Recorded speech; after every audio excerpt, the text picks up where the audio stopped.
Apakah Anda sering rasa sakit perut atau perutnya terasa kembung, begah seperti itu ya? Mungkin ini akibat dari kebiasaan buruk kita yang sering kita lakuin loh.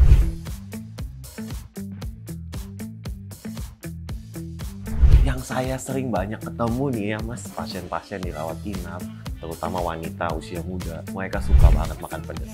Entah buat pelampiasan ketika lagi nyeri haid misalnya, suka makan pedas. Makanannya banyak lah, nggak perlu saya sebutin. Yang kedua, laki-laki nih mas, laki-laki cenderung suka ngerokok dan minum kopi. Enggak, sekarang gua tanya, lu udah ngopi apa belum, brother? Ngopi dulu, ngopi. Ngopi lah. Tapi nggak makan, jadi perut masih tetap lapar, cuman kenyang di kepala aja. Tapi kebiasaan yang lain juga biasanya kalau habis makan langsung tiduran mas. Nah itu bisa ngakibatin GERD atau reflux dari asam lambung, konten asam lambungnya bisa naik ke tenggorokan ya, itu berbahaya.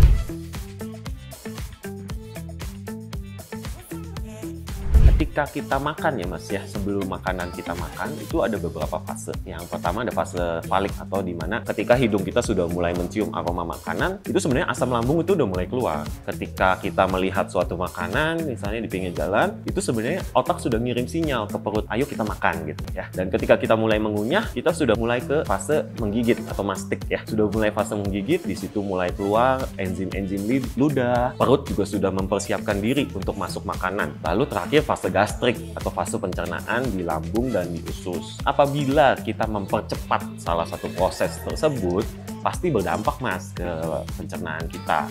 Dan yang sering ya manusia itu lapar mata, tapi sekali udah nyampe mulut langsung ditelan. Ada yang bilang bahkan sampai mengunyah 32 kali ya. Tapi menurut saya mungkin tidak perlu sampai 32 kali. Hanya saja kita mempersiapkan lambung kita untuk makanan yang akan masuk. Karena kita nggak bisa meremehkan enzim-enzim yang dikeluarkan oleh kelenjar ludah kita yang ada di mulut untuk membantu pemecahan dari gula.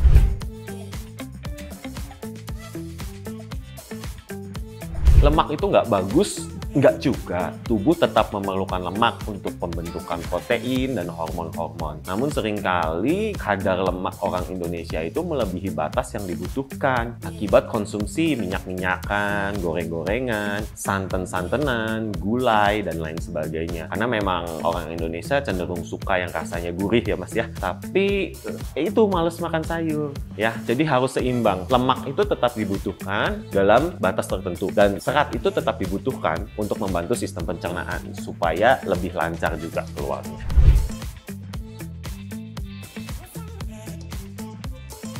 Penyerapan air itu terjadi di kolon mas atau di usus besar ya.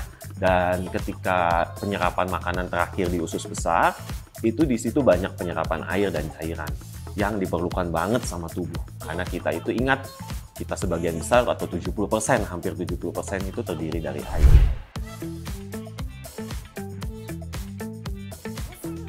Oke, gangguan pencernaan itu luas banget ya mas, makanya spektrumnya itu kita sebut dispepsia.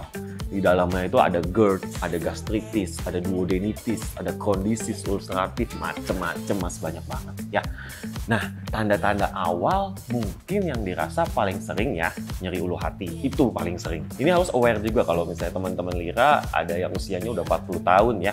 Karena serangan jantung yang bagian bawah itu juga bisa ngakibatin nyeri ulu hati loh, hati-hati ya. Nah, tapi kalau misalnya usia masih muda, biasanya gejalanya itu sakit ulu hati, bahkan bisa sampai reflux atau GERD. Ada rasa seperti rasa asam atau rasa terbakar di bagian lidah belakang, lalu bisa juga perut terasa begah. Kalau misalnya ada problem di sekitar usus, bisa terjadi BAB cair ya, atau malah konstipasi, tidak bisa BAB. Itu mungkin gejala awal yang harus teman-teman aware. Ingat ya, jaga pencernaan Anda dengan kebiasaan yang sehat dan rutin konsultasi dengan dokter spesialis penyakit dalam yang ada di Rumah Sakit Lira Medica. Ingat, pencernaan yang sehat adalah kunci kesehatan tubuh yang optimal.